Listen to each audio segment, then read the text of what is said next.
your body's not against you. Maybe the pain you're feeling is your body trying to tell you something. You know, your body's symptoms are not purely physical.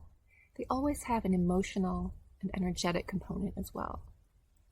If you'd like to learn how to assist your body's natural healing process by clearing blocked energies and understanding your body's messages, I invite you to enroll in my step-by-step course, Talk to Your Cells, because you are so much more powerful than you know.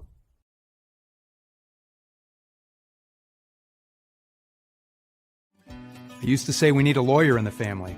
Having Legal Shield is better. For less than $1 a day, you get access to vetted lawyers. Want to create your will? Call Legal Shield. Got personal contracts to review? Call Legal Shield. Do you need a vetted law firm to write a letter? Call Legal Shield. Warranty questions? Call Legal Shield. For less than $1 a day, it's a no-brainer. Shield yourself from costly legal expenses. Call Legal Shield today. What if you could walk onto any stage and own the room? I'm Amie Sponza, and I've spent decades mastering the art of stage presence. Now I'm here to help you do the same.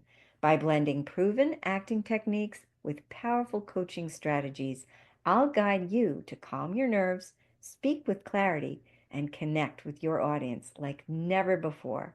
It's time to command the mic with confidence.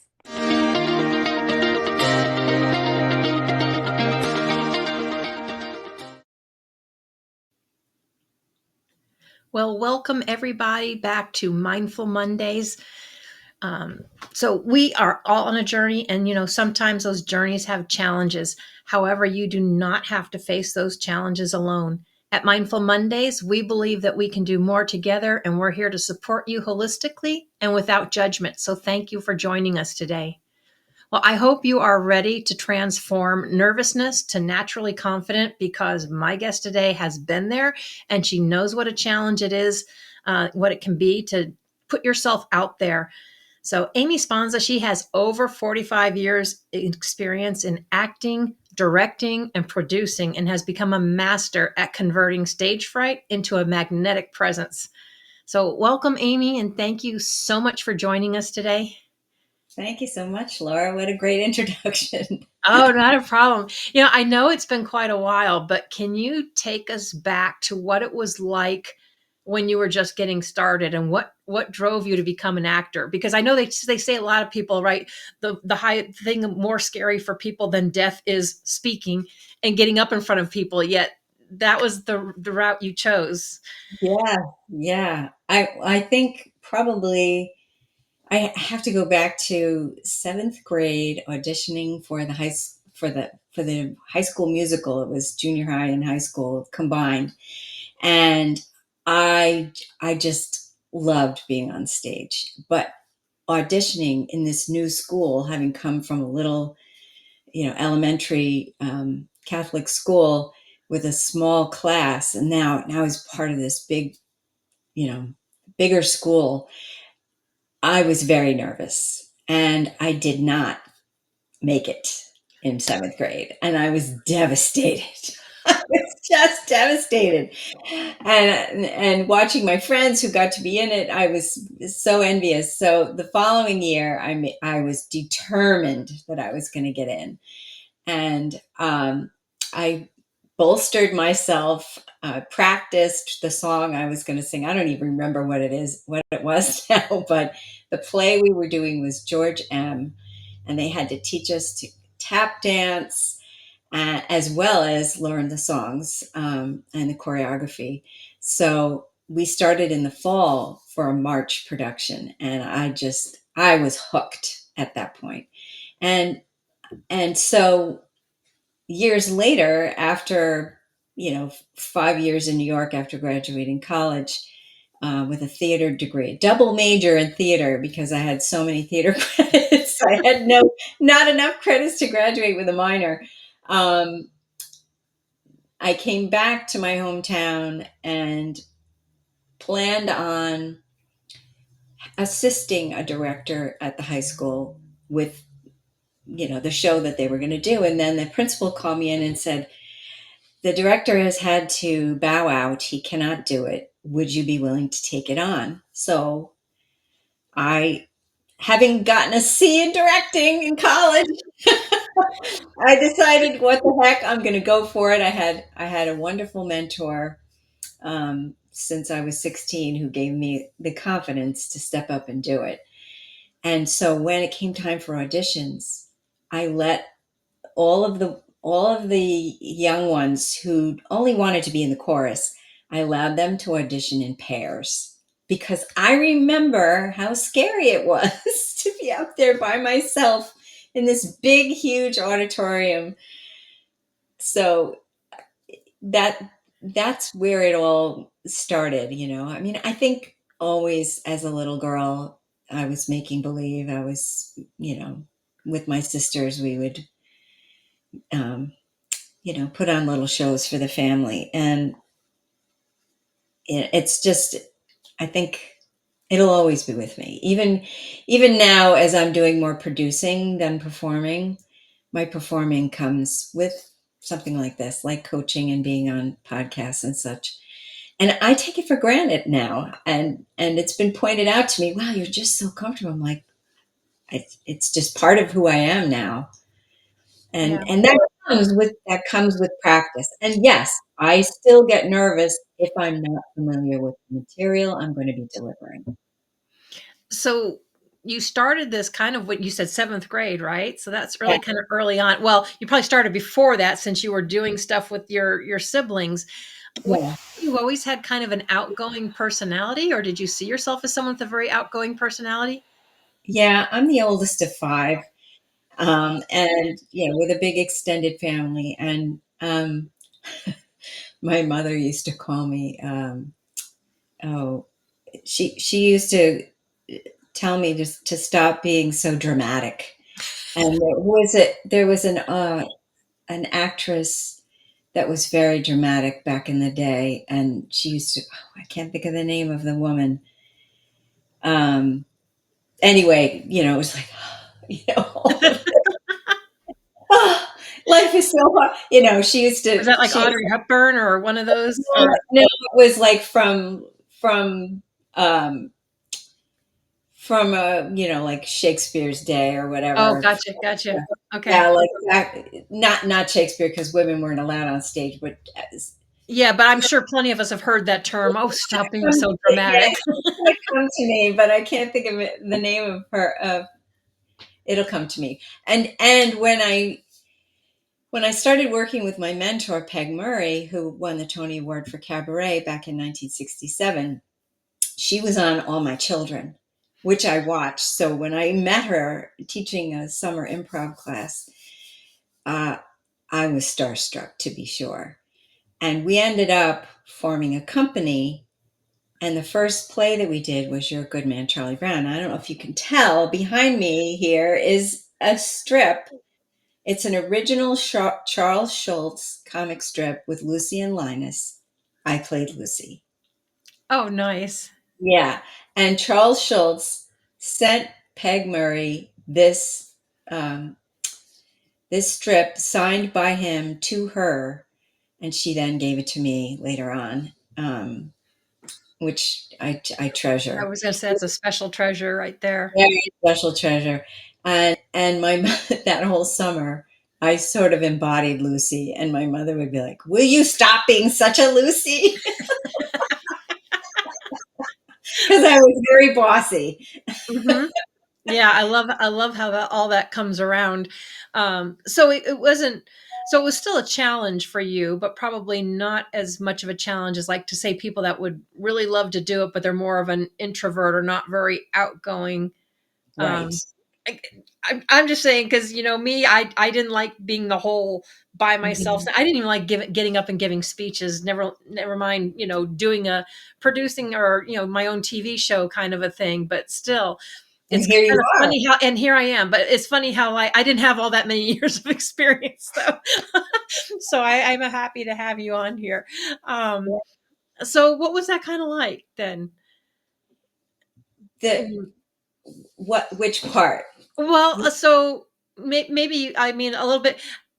Was there certain stages that you went through? There are things that happened that kind of kept building your confidence, or was it Yeah. always kind of Well, just there? I think certainly working, I mean, from high school, I was in the musicals every year from 8th grade on. And first it was just chorus, right? Being in a group. And I just loved it. And I think when I got to my sophomore year, we did Damn Yankees. And I got to be a featured dancer. Who's got the pain when they do the mambo, you know? And we got to wear these sexy outfits and I was a big flirt in high school. So that was fun. And then in my junior year, I got a lead playing Aunt Eller, who is in Oklahoma. And so I got some featured songs in that. And then I was Sound of Music. I was Liesel, and and my sister was in it, and it was wonderful. But my confidence grew when I started working with Peg. We were doing improv 2 summers. Summer I was 16, summer I was 17, and then my neighbor, who was also the art teacher in my high school, said, you really ought to do a full-length production and form a company, and I'll go apply for grant money so that we can pay Peg. And that's what we did. And that's when we started with Your Good Man, Charlie Brown. And from there, by 1983, we wanted to be more than just Greenport, because we were performing in the next town over as well. So we formed a 501c3 nonprofit theater company called Northeast Stage. And that has, that's when we got our 501c3 status, was in September of 1983. And I've been running it ever since. And working with a professional who'd had a tremendous Broadway career, had an incredible life. She really was an inspiration to me, so much so that I was inspired to make a documentary film interviewing her about her life, which I have a Facebook page for that. And you can see the trailer. It's called Peg Murray Inspiration on Facebook. And she went from singing on the radio at 3 years old in Denver, Colorado, to being sent overseas post World War II to entertain the troops as a CAT, civilian actress technician.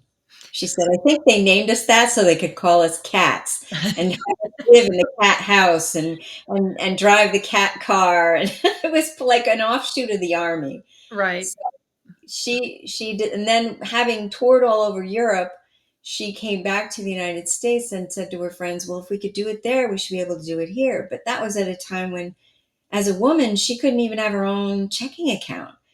But they booked tours all over the country, bought a truck, filled it with sets, costumes, and loaded a station wagon full of actors, and went across the country touring, doing shows. And then eventually came back to New York and ended up working with the Lunt Fontaine couple. She was in Gypsy with Ethel Merman.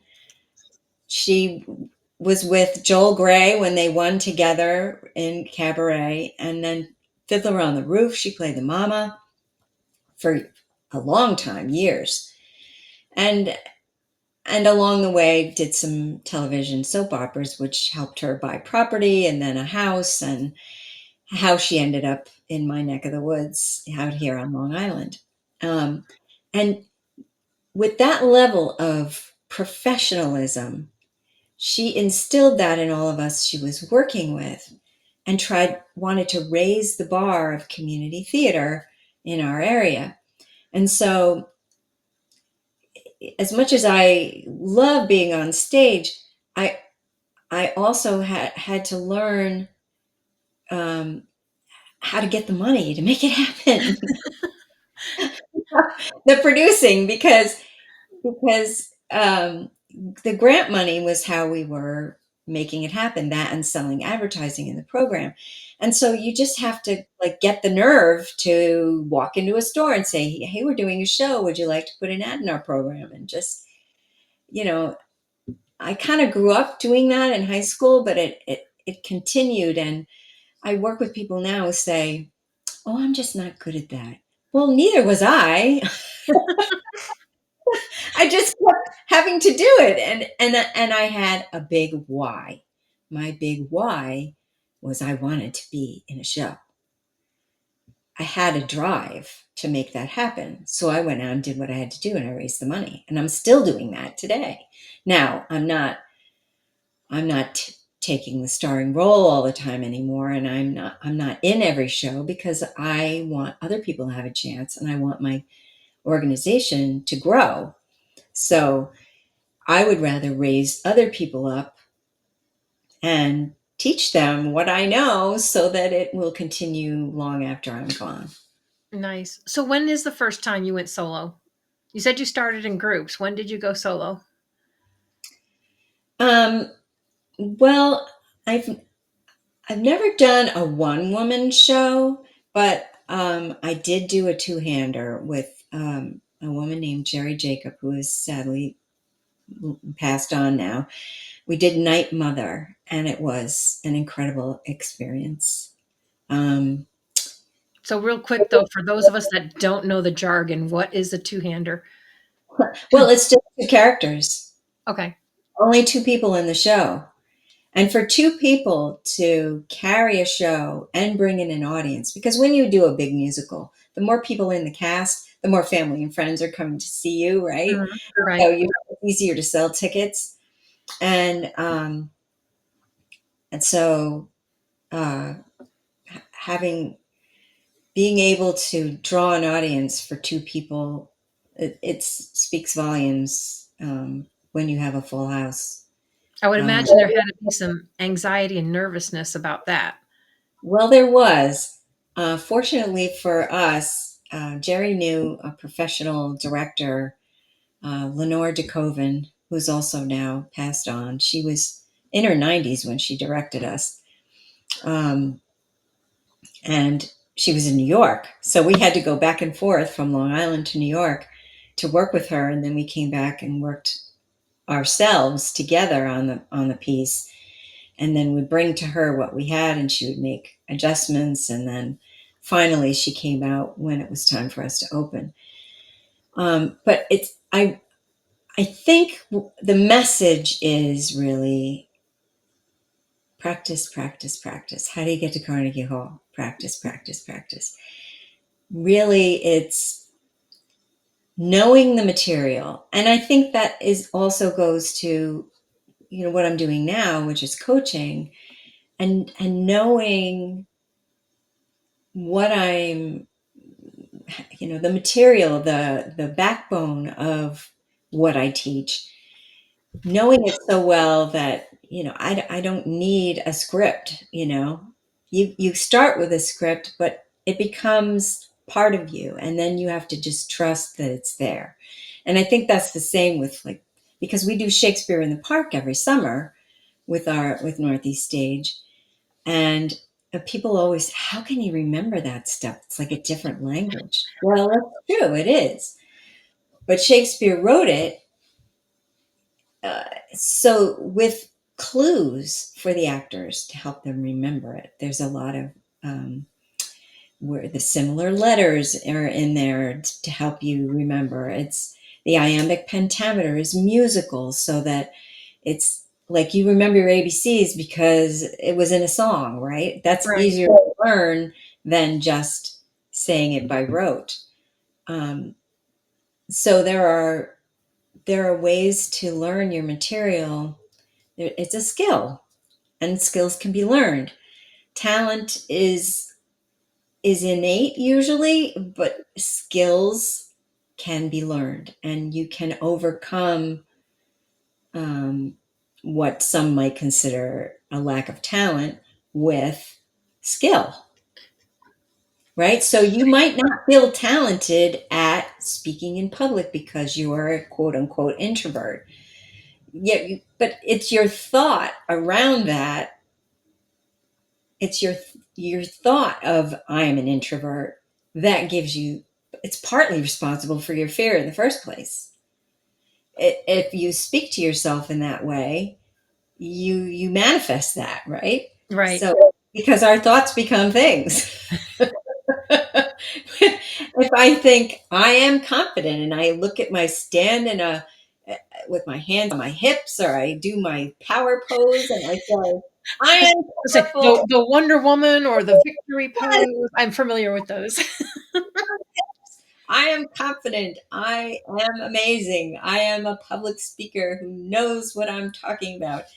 You, it, it infuses you with that confidence. Those are some of the tools that I would use and recommend anybody who felt like when you repeat a story to yourself over and over again, it becomes like ruts on the Oregon Trail. It's like hard to get out of those ruts of thinking, and it takes some effort to get out of it and say, who says I'm an introvert? Maybe I like some time to myself, but I can also be someone who is confident about what they have to say and deliver it in a way that people can understand and appreciate and respect me for. Like, for example, when you have to present to a group of people at work, or you want to present yourself well to your manager or your boss and ask for a raise, that takes confidence. Yeah. It's a message. And if you are confident in your own value, that's going to come across. Yeah, 100%. I agree because mindset, I believe, is pretty much everything or the majority of it. You know, Yeah. I always say Yeah. you can do anything you put your mind to. And so people tell me, oh, I can't do that. I could never work from home. I'd never get out of bed. Then you're right because you've already told yourself that. Yeah. It's like if you think you can or you think you can't, you're right. You're right. Yep. Not here to tell you different. So, what inspired you to combine your acting techniques with coaching strategies for speaking? Well, so how I came to coaching in the first place, um, it, during COVID, when everything, right prior to COVID, I had gone back to New York after, raising my children and all. I went back to New York and did a bunch of short films. I had an agent. I was auditioning. And then in March of 2020, everything shut down. February, my agent dropped me, and I was like, oh, well, I guess it doesn't matter. My agent dropped me because there's nothing happening.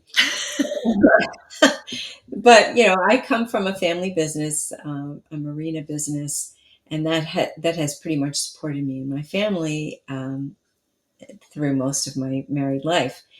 And so that's where I was earning my income while I was going back and forth to auditions. And my brother said to me at one point, let's go over to mom's, let's talk. And he said, it's pretty obvious you're unhappy and everyone can tell. And it's affecting everyone at work because I guess I wear my heart on my sleeve and I guess I wasn't as good of an actress. I was just like, going through the motions, and it didn't light me up. I mean, I love the family business. I love, um, how we get people out on the water selling boats and take care of all of that. And I love the people, working with people because I am an extrovert and I do like having conversations with people. But, it just wasn't, there was something missing. And he knew it, and because he's seen me when I'm in my element. He Mhm. saw me creating a short film on our property and then showing it to everyone and how wonderful it turned out and how proud I was of it, and just like I was lit up and he could see it. Like I literally jumped for joy doing it. And you hit it right there. That's what I always tell people. If it doesn't light you up, you need to reconsider what you're doing. And like you said, there's acting, but the thing is when your heart is not really in it, Yeah. it shows. I don't care how good of an actor you may be. People can tell either by the expression, your body language, or whatever, but it comes through that you're not very happy in what you're doing. Yeah. Yeah. So he pointed that out to me. He said, I think you need to take the time to go figure out what it is you want to do. And, we're here for you. So, which was a very kind and brave thing for him to do, my little brother saying, big sister, go find your joy, essentially.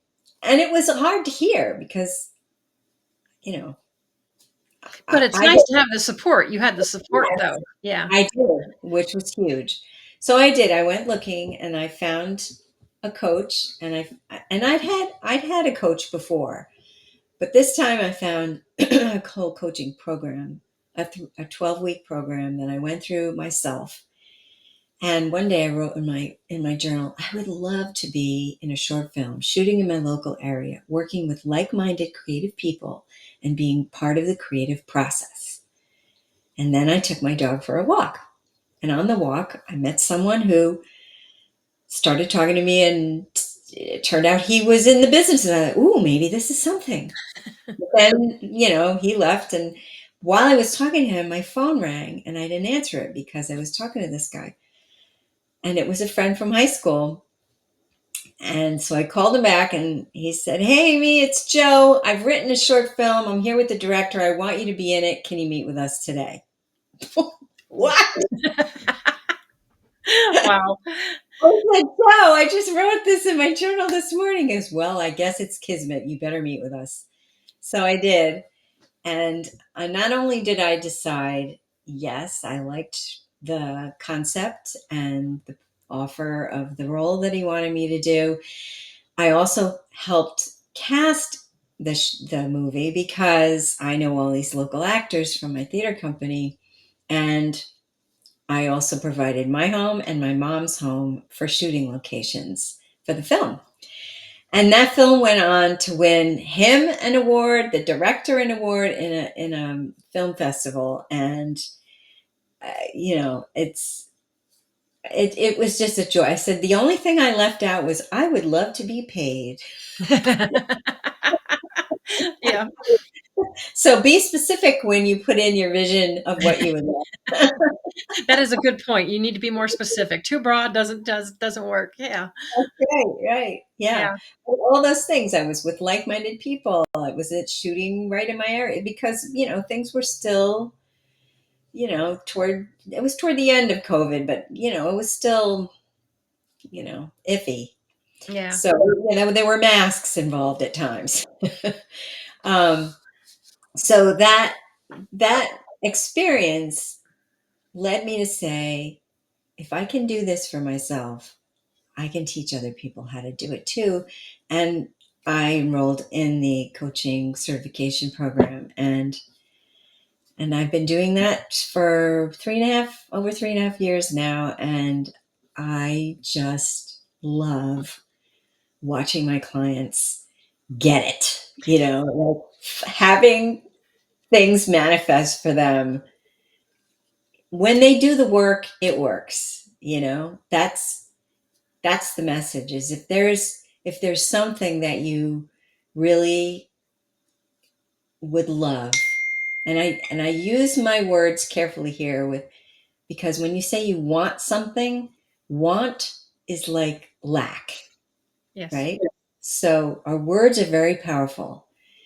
If there's something you desire, if there is something you would love, I say, write it down in as much detail as you can, using all 5 senses of what it's like as if you already have it.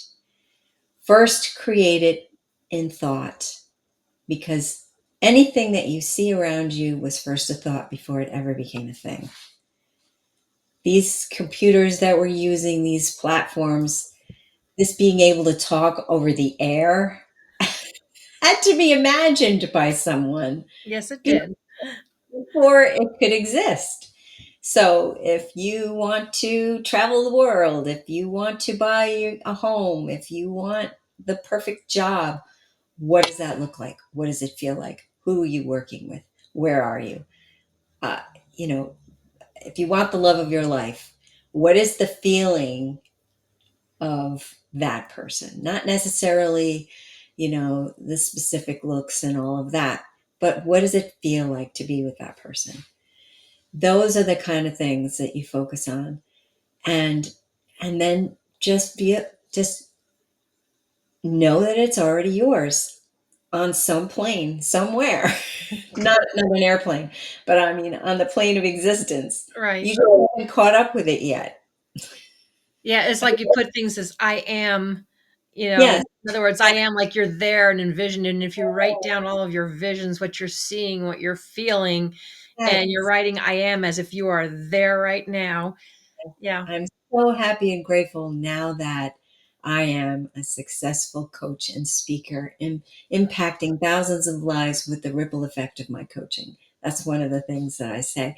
And so, taking to go back to your question, taking all of the experience I have as a performer with all of these ideas of manifesting and creating things, they I feel like they go together naturally, because you're creating a life you love, you're creating on stage, you're creating characters. So I say, be the star of your own life. Be the leading character. Don't be the supporting character. Be the leading character of your life. Do what is the genre? Is it a comedy? Is it a drama? Is it a mystery? Is it a rom-com? Is it a combination of all of those things to make it interesting? Is it a documentary where you're chronicling your life? Who are the supporting characters in your life? What's the through line? If you're looking back at your life on the last day, you're laying in your deathbed and you're looking back at this happy life you've had. What does that look like? Reverse engineer what you would love. And I will also add, when you do that, know that you are never one and done. When we achieve a goal, we celebrate, and I'm so happy and grateful this happened. Like, I'm so happy and grateful I'm a grandmother now.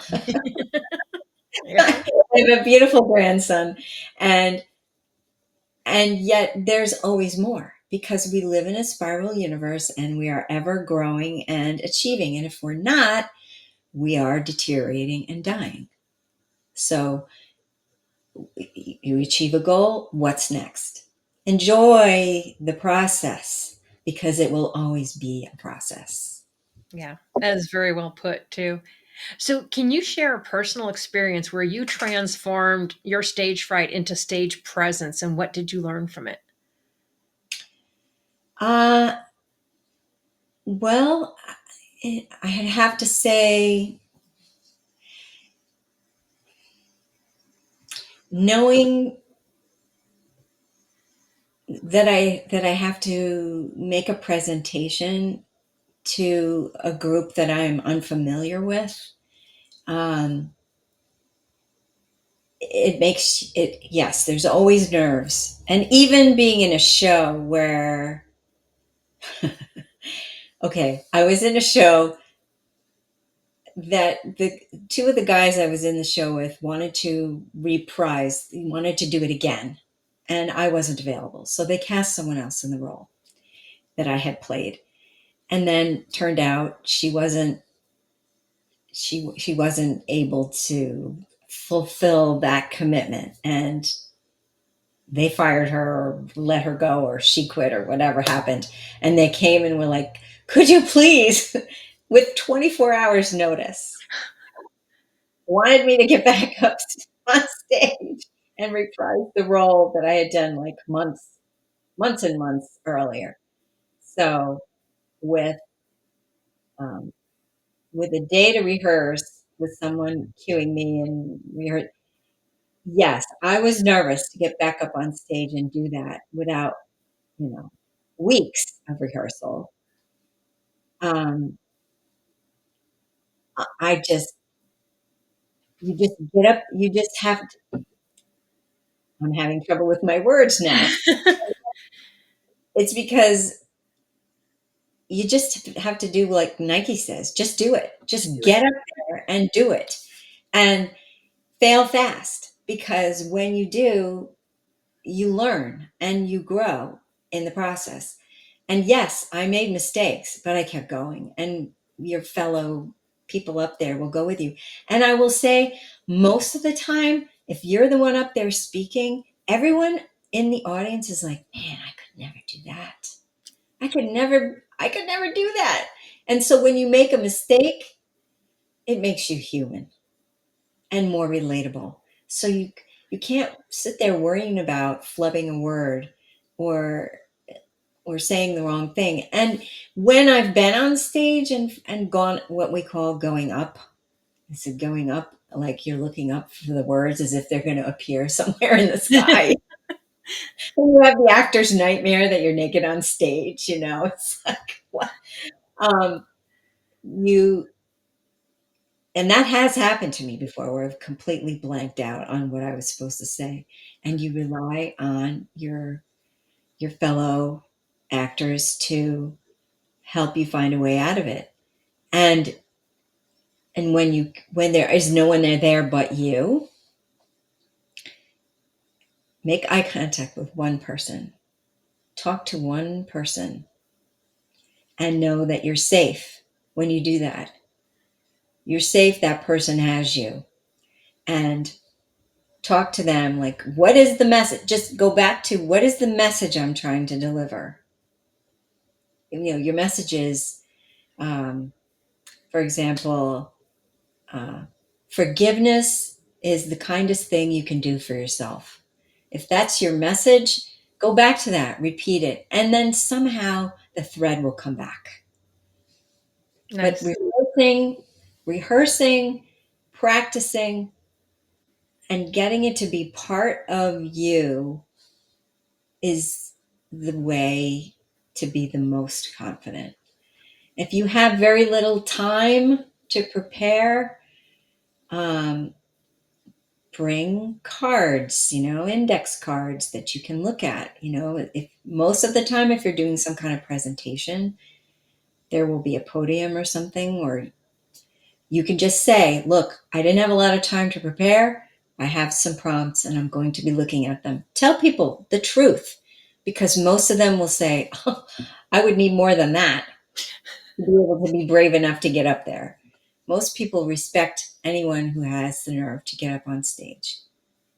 The other thing that um, I recommend is improvisation because when you practice improvising in a situation, it's easier when something like that gets thrown at you, like you're in a meeting and someone doesn't show up who is supposed to lead the meeting, and someone says, "Oh, Amy, will you get up there and share yada yada yada?" Like I didn't know what you were going to ask me today, and I didn't have this story prepared, Right.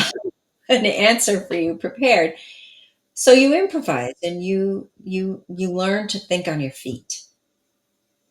So I know there's some people that do study, and I know they always say to say it out loud, not just in your head, and it's better. Yeah. But even your most polished speakers and people that get up on stage still get nerves. I've heard different things of, and I know I've experienced myself, especially when it comes to standing up and talking in front of people. I'll be perfectly fine, and then as it gets closer, all of a sudden I have to like pee like constantly. I'm like, what is this? I know other people can like do deep breaths or they do the victory pose. Mhm. Some have a certain tune or music that they tune themselves into. Some can do meditation. Yes. Um, would you say it would be safe to say that everybody has some kind of ritual or something that helps them get rid of the nerves? Because I don't care how many times you're up there, isn't there always still some kind of nervousness that comes up? Absolutely. Yeah, especially the first time the first time, and some people have it every single time. I mean, there are people that have won awards that still have nerves. But I think going back to the breath is the best thing, because when you can calm your nervous system, when you're nervous, change the word nervous to excited. Start with that. I'm so excited to get out there and speak and share my message or tell my story, because that's a more positive thing than nervous, fearful. Because when we're in that state, we're in fight, flight, or freeze mode, where, that's where you like, you can't make your feet move to get you out there on stage, right? When you start to sweat and like the tiger is going to eat you. Mm-hmm. Right? So the first thing is nice deep breaths, belly breaths, like breathing in, holding it for a moment, and then breathing out like you're breathing out through a straw. And you do that 3 or 4 or 5 times to calm the nervous system, and telling yourself, I'm okay, it's safe, I know what I'm doing, I'm confident, I am meant for this. Whatever you have to say, whatever mantra you have to say to yourself, I know this. And shift from it being about you to being about the audience you're going to serve. Who out there needs to hear what I have to say? Who is going to be served by my saying what I have to say? What is my audience going to get from me doing my job and getting out there, either as an actor or as a presenter, or even having a conversation with someone one-on-one? How is this going to serve our relationship by me speaking my truth? And what is the worst thing that could happen?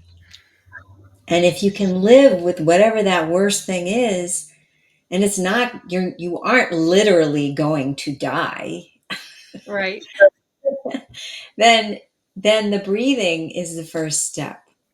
And imagining it's over and people are congratulating you on how excellent your presentation was. Or that person, that one-on-one person says, thank you so much for telling me how you really feel. I appreciate you sharing that with me. This is how I feel. And imagining that it all went well helps you to tell the tiger, it's okay, I got this. I like to say 3 things. First, decide. First, design what you would love. Then second, decide you're going for it, whether you know how or not. The how will come. First, decide. Right? If you can only see as far as your headlights on the road, take that step. Go as far as you can with that distance, and more will appear as you go. But decide and take an action. And then when the fear comes, and it will come, because it's there to protect you. It is how we were designed. It's how we are, how we have survived all these years. Is that fear mechanism that keeps us safe.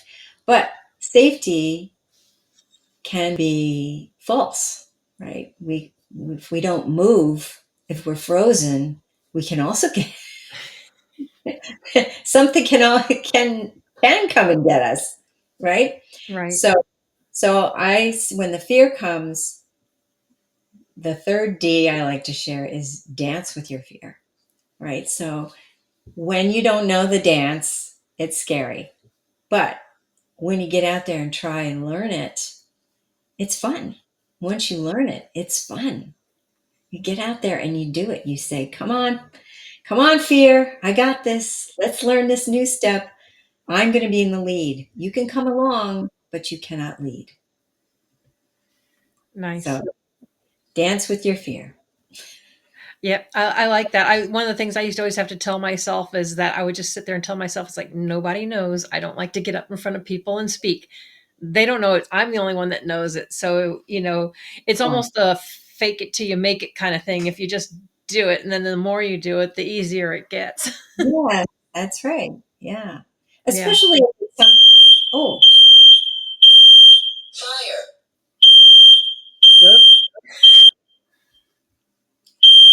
I'm sorry. This happened at 3:30 in the morning. It did that. Just that much, just one time. I don't know what is going on. There is no fire here. And it did it at 3:30 in the morning when I had a house full of people, including my daughter and her 6-week-old baby. You may want to, if that's in your house, you may want to have that checked. In Colorado, I had that, but it was just because the sensor was too Yeah, sensitive. I But think, and I think they're all connected. And somebody suggested it might be the humidity in my basement. I was to say, well, I know it's not on my end. Anyway, okay, so well, Sorry so let's about that. let's go to your coaching methods. So, how do you tailor your coaching methods to meet individuals, needs because of different clients? Because everybody's at a different stage. You've got introverts, extroverts. Yeah. How do you handle that? So the the principles that I'm teaching are, I believe, universal. And I start with finding out, where they are in their life, what is it, um, what is it that they are missing? What is it they would love? Um, and why they think they haven't created it yet. If they're, for example, um, one of my clients who opted to work with me for a year, she was at a point where she wanted to get out of the restaurant service industry and as a waiter, and she had a 15-year-old son. She was raising on her own with her ex, and um, she just was wanting to pull the blankets over her head. She felt so overwhelmed with what am I going to do, that she was frozen, right? She was frozen.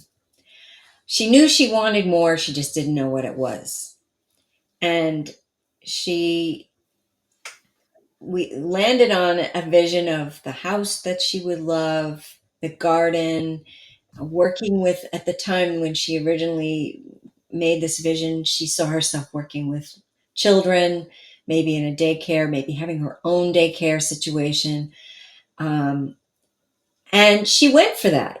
She did. She applied for jobs working in that industry and realized, while as much as I love my nieces and nephews and I love children, this is not going to provide me the income that I'm looking for my family and my goals. So she shifted. She failed fast, right? She went for it. She tried it and decided, nope, pivot. And she decided working with the elderly, and she had some clients and they loved her, and she realized, I want to do more for them than just do their errands, help them around the house. And if they have medical issues, I want to be able to help them. So she got her CPR, and then she thought, wow, if I could be a nurse, that would be awesome. So we went to work on that, and she decided to apply. She went and she checked out a college near her, and um, she decided, yes, I'm going to go for nursing school. And when she talked to an advisor, they said, go for medical assistant first so you can start earning money and then get your nursing degree after. And she applied for a grant, which I'm very familiar with. I said, oh, so you can get a grant as a single mother. You should be eligible. And she did that, and she got a full ride. And she is currently in school now, and she is so happy. Like, the messages that I'm getting from her are she's preaching what she learned to her friends. She is attracting like-minded people to her all the time now, and she has a lot of support, and she has mended her relationship with her ex so that they're in incongruity raising her son, and she's seeing a difference in him learning how to take care of himself and go for what he wants. So and then I have had another client who wanted to she's a writer, and she had a book she wanted to publish, but she wanted an executive assistant, a job in New York so she could keep her apartment and have a hybrid situation so that she could write in the morning and before she went to work. She, in week 8 of our 12 weeks together, she manifested the job that she had described to perfection. And she came back to me to do round 2 a few months later and decided to self-publish her book, which is out and winning awards. And I can't wait for book 2. It's so great. Came out. It's a sci-fi book. So yeah, it can be tailored to each of them, and each of them had to build the confidence in themselves to go for what they wanted. Yeah, because it And sounds like you don't just command, a presence on a stage like in a play or acting, but on your own stage of life, right? exactly. Yeah, like I said, you are the star of your life. What do you want that to look like? The first client I ever had, she had so many goals. It was She had a list of all the things she wanted to accomplish. It included writing children's books, writing music, creating an album. She wanted to own classic cars. I mean, the list went on and on. And I said, and she was in a job where she was in a toxic environment, literally making her sick. She was in a basement office, and she couldn't sing because it was making her sick. So I said, "You got to get out of there."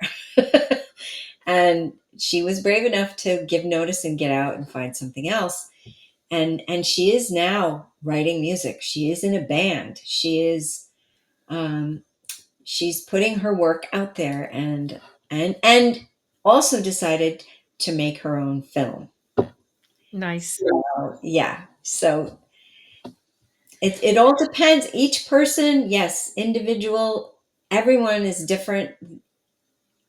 And each one of us is an expert in our own life. So my job is to guide you and be a mirror for you as a partner in believing that what you want is possible, and not only possible, inevitable. I love that.